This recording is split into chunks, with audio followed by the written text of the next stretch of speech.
Oi pessoal, tudo bem? Essa é a série Como Fortalecer o Seu RH por Meio de Dados. Eu sou a Amanda, Head de Comunicação e Marketing da Mindsight, sócia da empresa, e eu vou contar para vocês um pouquinho mais sobre esse assunto. Acompanhe todos os vídeos da série e já se inscreve no canal para você não perder nenhum conteúdo.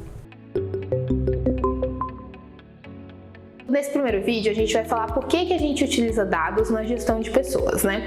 E aí é legal a gente começar entendendo um pouco mais do papel do RH. Na nossa visão, o RH tem 3 resultados principais que ele persegue: performance, satisfação e retenção.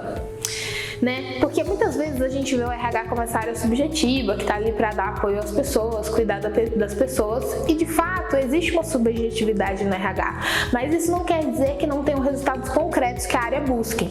Então, quando a gente está falando de performance, tem processos do RH que vão desde alocar as pessoas da maneira correta, ajudar as pessoas a se desenvolverem, ajudar as lideranças a atuarem melhor com seus times, que impactam diretamente em performance. Quando a gente está falando de satisfação, a gente está querendo entender se as pessoas estão bem ajustadas à cultura, se as pessoas estão ok com a sua saúde e bem-estar. Tem processos ali também que o RH auxilia para garantir que as pessoas estejam mais satisfeitas. E quando a gente fala de retenção, turnover, a gente sabe que quanto mais engajadas e mais encaixadas na empresa e na cultura, mais tempo as pessoas ficam na empresa, né? E isso é uma vantagem muito grande, principalmente quando a gente está falando dos talentos da empresa, né? Essas pessoas que são aquelas que mais geram valor dentro do capital humano, são pessoas que o RH deveria estar sempre olhando e garantindo políticas, tanto de reconhecimento, quanto de jornada do funcionário, para garantir que essas pessoas fiquem cada vez mais tempo dentro da organização. E nesse contexto tem N métricas que a gente pode usar para ajudar o RH a enxergar se ele está chegando cada vez mais perto desses resultados ou não.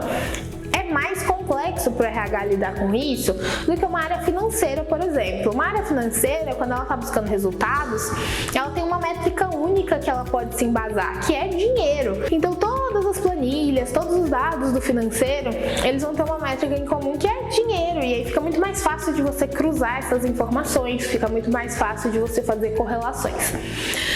Isso não quer dizer que pelo RH não ter uma métrica única, a gente não consiga fazer cruzamento de informações também. Então tem alguns dados, algumas informações que são muito cruciais para o RH e são os dados principais que a gente deve estar sempre olhando na hora de fazer uma análise, na hora de fazer um cruzamento de dados dos funcionários. Geralmente tem 3 dados que são muito importantes para a gente entender a situação de um funcionário. Performance, então a gente sabe que esse dos 3 é um dos mais difíceis, porque exige com que você tenha um processo ali de gestão de metas, de avaliação de desempenho consolidado, mas com certeza é um dos processos mais importantes para a empresa. Inclusive a gente tem uma série só sobre isso, só sobre gestão de performance, que se você quiser assistir mais é só clicar aqui.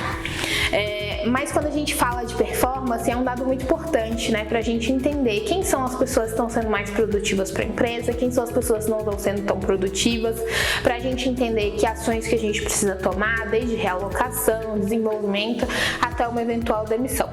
O segundo é a questão do salário, né? Então o salário tem a ver diretamente com o valor que a empresa gera para o funcionário, e a gente precisa estar sempre observando se a pessoa está sendo bem recompensada, se a pessoa está em linha com as demais pessoas do mesmo nível dela, se esse salário está competitivo em relação ao mercado. Então essa é uma informação muito importante. E tempo de casa. Então o tempo que a pessoa está dentro de casa, ele tem uma relação direta com quanto a pessoa já teve de oportunidade de se desenvolver, de mostrar resultado, de evoluir na carreira. Então esses 2 últimos, salário e tempo de casa, são uma informação que todas as empresas têm e já dá para começar a trabalhar com dados de uma forma bem consistente só com esses 2 indicadores. Bom, e aí tem outros dados que a gente pode coletar ao longo da jornada do funcionário que podem agregar ainda mais nas análises, né? Esses que eu falei são os principais, mas tem outros que podem ajudar a gente a entender melhor a situação do funcionário, um pouco das suas perspectivas. Por exemplo, o perfil comportamental é uma coisa que ajuda a gente a entender uma alocação, uma seleção de uma maneira mais concreta, uma trilha de desenvolvimento, a própria trilha de desenvolvimento pela qual os funcionários passam, quais treinamentos ele já recebeu, mentorias, cursos. A gente tem também um lado de clima, né? Esses funcionários estão satisfeitos, a gente está entendendo quais são os incômodos deles em relação à organização. Então, assim, apesar da gente não ter um fator único, a gente tem fatores muito importantes e a gente tem outros fatores que podem agregar também as análises. Então, quando a gente olha para o RH e acha que é uma área sem dados, isso é um mito, né? Porque, na verdade, existem vários dados relevantes para a gente fazer uma análise de pessoas consistentes. E aí tem uma polêmica que sempre surge, que é a questão da privacidade, né? Será que quando eu olho para todos esses dados, eu coleto todos esses dados e faço uma análise deles, eu não estou ultrapassando um nível de privacidade dos meus funcionários? Existem cuidados que precisam ser tomados para você não ultrapassar essa linha. Então, um primeiro boa prática é você comunicar bem para que você está coletando aqueles dados e para que você está usando eles na ponta. Então, antes de coletar o dado pelo dado, toda vez que você faz uma coleta de dados, você tem um objetivo, né? Uma análise que você quer fazer, tem uma informação que você quer tirar daquilo.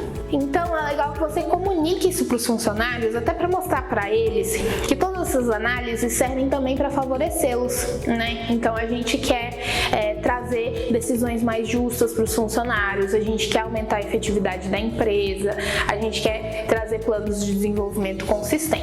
E por outro lado, alguns dados são mais sensíveis mesmo e eles exigem um tipo de anonimização. Então, por exemplo, quando a gente fala de pesquisa de clima, é muito complicado você ter uma pesquisa de clima 100% nominal, que você sabe exatamente o resultado de cada pessoa. Mas por meio de sistemas, existe uma forma de você conseguir fazer uma análise rastreável de onde veio aquela informação sem identificar a pessoa diretamente. Então, você consegue fazer, por exemplo, uma análise por áreas, desde que exista uma certa quantidade de pessoas envolvidas na análise para garantir essa anonimidade. Existem algumas ferramentas que te ajudam nisso. Então, gente, por hoje é isso.